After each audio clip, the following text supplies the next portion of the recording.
ಕುಮಾರಿ. So guys, big boss ಅಗ್ನಿ ಪರೀಕ್ಷೆ ನೀವು ನೋಡ್ತಾ ಹೋದಂಗೆ ಮುಂದೊಂದ್ ದಿನ ಕುಮಾರಿ ಬಗ್ಗೆ ಒಂದು ಶಾಕಿಂಗ್ ನ್ಯೂಸ್ ಗೊತ್ತಾಗುತ್ತೆ. ಎಲ್ರಿಗೂ ನಮಸ್ಕಾರ. ನಾನ್ ನಿಮ್ ಹಳ್ಳಿ ಹುಡುಗಿ ಕುಮಾರಿ. ನಾನು ಕೆಲವು ಕಾರಣಾಂತರಗಳಿಂದ ಇಷ್ಟ ದಿನ ವಿಡಿಯೋ ಮಾಡಕ್ ಆಗಿರ್ಲಿಲ್ಲ. ಆದ್ರೂ ನೀವು ಕೊಟ್ಟಿದ್ ಪ್ರೀತಿ ಸಪೋರ್ಟ್ ಇಂದ ನನ್ ತುಂಬಾನೇ ಖುಷಿ ಆಯ್ತು. ನಮಸ್ಕಾರ ಸ್ನೇಹಿತರೆ, ನಾನು ರಾಜು ಅಷ್ಟೇ. ನೀವು ನೋಡ್ತೀರಾ center point Kannada YouTube channel. Bigg Boss ಸ್ಪರ್ಧಿ, ಬಿಗ್ ಬಾಸ್ನ ಅಗ್ನಿ ಪರೀಕ್ಷೆಯ ಸ್ಪರ್ಧಿ, ಜನಪ್ರಿಯ ಸ್ಪರ್ಧಿ ಕುಮಾರಿ ಈಗ ಊರಲ್ಲಿ ದಿಢೀರ್ ಪ್ರತ್ಯಕ್ಷ. ಸತ್ಯವಾಗೇ ಬಿಡ್ತು. ಬಿಗ್ ಬಾಸ್ನ ಸ್ಪರ್ಧಿಯಾಗಿದ್ದಂಥ JP ಹೇಳಿದಂಥ ಕಟು ಸತ್ಯ. ಹಾಗಾದರೆ ಕುಮಾರಿಗೆ ಬಿಗ್ ಬಾಸ್ನ ಅವಕಾಶ ಎಷ್ಟಿದೆ?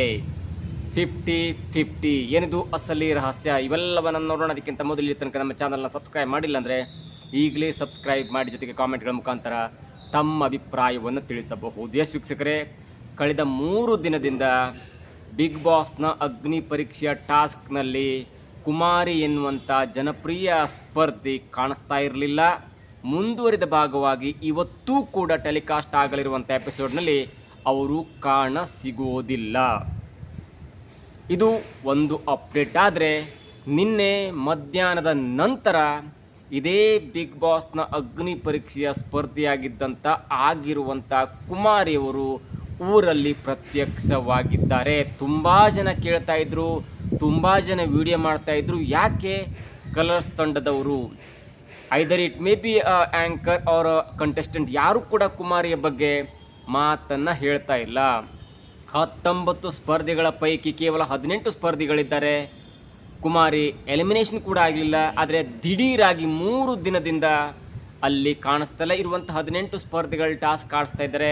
ಜೊತೆ ಈಗ ಜಾಕ್ಪಾಟ್ ಕೂಡ ಆಗಿದೆ. ಜಾಕ್ಪಾಟ್ನಲ್ಲಿ 1 ಜಡ್ಜಸ್ ಕೂಡ 2 ಸ್ಪರ್ಧಿಗಳನ್ನ ಆಯ್ಕೆ ಮಾಡ್ತಾರೆ. ಅದರಲ್ಲಿ ಇದೀಗ ಅನನ್ಯ ಅವರು ಶಾಸ್ತ್ರಿ ಅವರನ್ನು ಸೋಲಿಸಿ ಜಾಕ್ಪಾಟ್ ರೌಂಡ್ಗೆ ಹೋಗಿದ್ದಾರೆ. ಧನುಷ್ ಅವ್ರನ್ನ ಸೋಲಿಸಿದಂಥ ರಾಜೀವ್ ಗೊಂಡಿ ಕೂಡ ಜಾಕ್ಪಾಟ್ ರೌಂಡ್ಗೆ ಹೋಗಿದ್ದಾರೆ.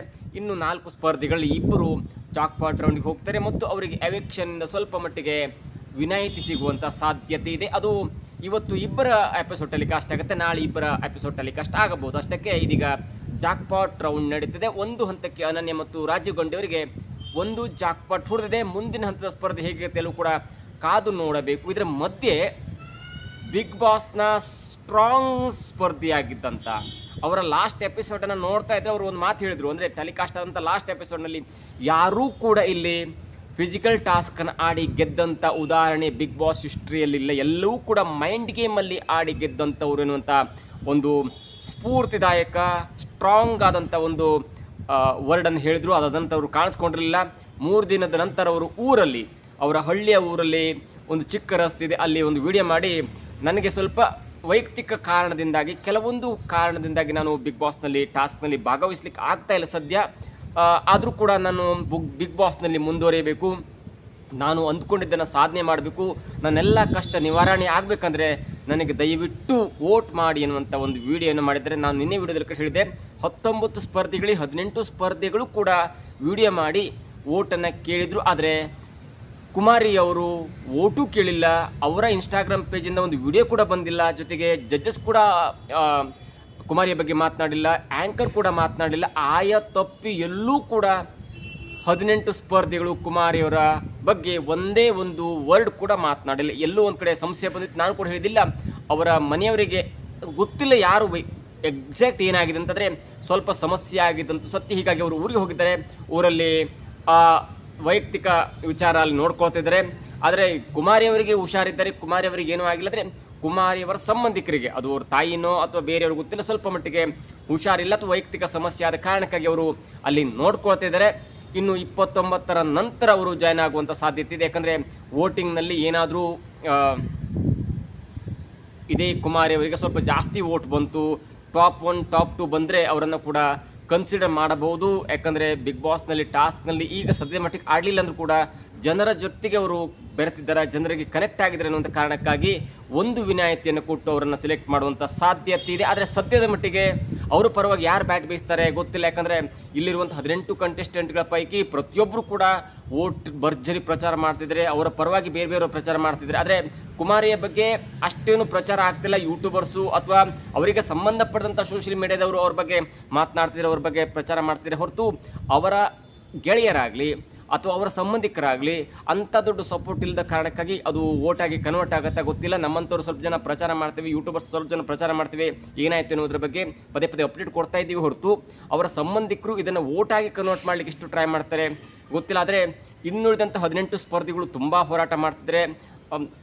ಎಕ್ಸಾಂಪಲ್ ತುಂಬ ಹೇಳ್ಬೋದು. ಮಂಜನ ಪರವಾಗಿ ಮಂಜನ್ ಅವರು ಸಂಬಂಧಿಕರು ಬ್ಯಾಟ್ ಮಾಡ್ತಿದ್ದಾರೆ, ಸ್ನೇಹ, ಪ್ರಿಯಾಂಕಾ, ಜೊತೆಗೆ ಮೆಕ್ಯಾನಿಕ್ ಆಗಿರುವಂಥ ಪೂರ್ಣಿಮಾ ಅವರೆಲ್ಲ ಕೂಡ ತಮ್ಮ ಒಂದು ಡಿಪಾರ್ಟ್ಮೆಂಟ್ ಗೆಲ್ಲಬೇಕು ಅನ್ನೋ ಕಾರಣಕ್ಕೆ ಓಟನ್ನು ಹಾಕಿಸ್ತಾ ಇದ್ದಾರೆ.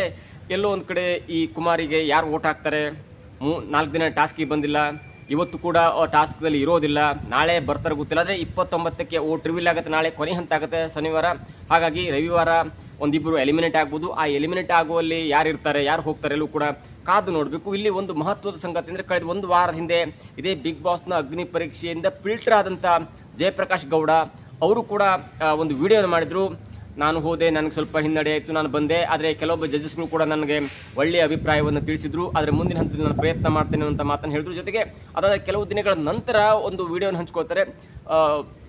ಅದೇ ಕುಮಾರಿಯವರ ಬಗ್ಗೆ ಒಂದು ಕೆಟ್ಟ ನಿಮಗೆ ಸುದ್ದಿ ಬರುತ್ತೆ ಎನ್ನುವಂಥ ಮಾತನ್ನು ಹೇಳಿದ್ರು. ಹಾಗಾಗಿ ಏನಾದರೂ ಸ್ವಲ್ಪ ಸಮಸ್ಯೆ ಆಗಿದೆ ಅವ್ರ ಮನೆಯವರಿಗೆ ಯಾರಿಗಾದರೂ ಗೊತ್ತಿಲ್ಲ.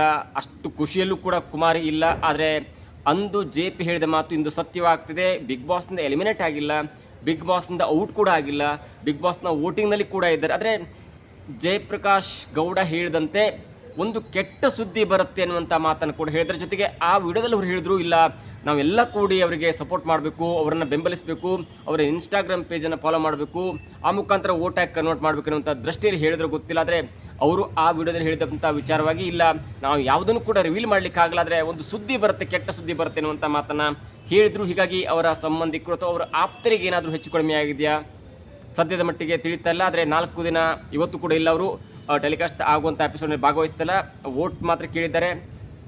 ಒಂದು ಹಂತಕ್ಕೆ ಅವರು ವೋಟಾಗಿ ಕನ್ವರ್ಟ್ ಆದರೆ ಬಿಗ್ ಬಾಸ್ ಮನೆಗೆ ಬರಬಹುದಿಲ್ಲ, ಅಂದರೆ ಮತ್ತೆ ಅವರು ಹಳೆಯ ಸ್ಥಿತಿಯಲ್ಲಿ 150 ರೂಪಾಯೋ 200 ರೂಪಾಯಿ ಇರುವಂಥ ಒಂದು ಸ್ಥಿತಿಯಲ್ಲಿ ಇರಬಹುದು. ಯಾವುದಾದ್ರೂ ಕಂಪ್ನಿ ಕೆಲಸಕ್ಕೆ ಹೋಗಿ ತಮ್ಮ ಸಂಸಾರವನ್ನು ತಾಯಿಯನ್ನು ಹುಷಾರು ಮಾಡ್ಕೋಬೋದು. ಆದರೆ ಬಿಗ್ ಬಾಸಿಗೆ ಬಂದರೆ ಒಳ್ಳೆಯದಾಗ್ತಿತ್ತು, ಜನಪ್ರಿಯತೆ ಇರ್ತಿತ್ತು, ಮತ್ತು ರಕ್ಷಿತಾ ಶೆಟ್ಟಿಯವರ ಅಕ್ಕ ಅಥವಾ ತಂಗಿ ರೂಪದಲ್ಲಿ ಜನ ನೋಡ್ತಾ ಇದ್ರು. ಒಂದು ಹಂತಕ್ಕೆ ಒಂದು ಕೊನೆಯ ಬಿಗ್ ಬಾಸ್ ಸೆಲೆಕ್ಟ್ ಆಗಿ ಒಂದು 5-6 ವಾರ ಇದ್ದರೆ ಅಥವಾ ಫೈನಲ್ ತನಕ ಹೋದರೆ ಕುಮಾರಿ ಕೂಡ ಹಳ್ಳಿ ಹುಡುಗಿ, ಮೊದಲು ಬಿಗ್ ಬಾಸ್ ಗೆಲ್ಲುವಂಥ ಹುಡುಗಿ ಆಗ್ಬೋದು ಅನ್ನುವಂಥ ಲೆಕ್ಕಾಚಾರ ಇತ್ತಲ್ಲ, ಅದು ಕೂಡ ಆಗಬಹುದು. ಸದ್ಯದ ಮಟ್ಟಿಗೆ ಜಯಪ್ರಕಾಶ್ ಗೌಡ ಹೇಳಿದಂಥ ಅಂದಿನ ಮಾತು ಇಂದು ಸತ್ಯವಾಗ್ತಿದೆ. ಆ ಮಾತು ಏನಂದರೆ, ಕುಮಾರಿಯವರ ಆಪ್ತರಿಗೆ, ಅದು ಅಮ್ಮನೋ ಅಥವಾ ಬೇರೆ ಅಥವಾ ಅತ್ಯಾಪ್ತರಿಗೆ ಸ್ವಲ್ಪ ಮಟ್ಟಿಗೆ ಸಮಸ್ಯೆಯಾಗಿದೆ. ಆ ಸಮಸ್ಯೆಯಿಂದ ಕುಮಾರಿಯವರು ಬಿಗ್ ಬಾಸ್ನಿಂದ ಮನೆಗೆ ತೆರಳಿದರೆ ಸ್ಟಿಲ್ ಅವರು ಊರಲ್ಲೇ ಇದ್ದಾರೆ. ವೋಟಿಂಗ್ ರಿಸಲ್ಟ್ ಬಂದ ನಂತರ ಮುಂದಿನ ಹಂತಕ್ಕೆ ಬರುವಂಥ ಸಾಧ್ಯತೆ ಇದೆ. ಇದೆ ನಾಳೆ ವೋಟಿಂಗ್ ಲಿಸ್ಟ್ ಕ್ಲೋಸ್ ಆಗುತ್ತೆ. ಆ ಒಂದು ವೋಟಿಂಗ್ ಕೌಂಟಲ್ಲಿ ಏನಾದರೂ ಸ್ವಲ್ಪ ಒಳ್ಳೆಯ ವೋಟ್ ಬಂದರೆ ಮತ್ತೆ ಬಿಗ್ ಬಾಸ್ ಮನೆಗೆ ಬರಬಹುದು, ಒಂದು ವಿನಾಯಿತಿ ಪಡ್ಕೊಳ್ಬೋದು.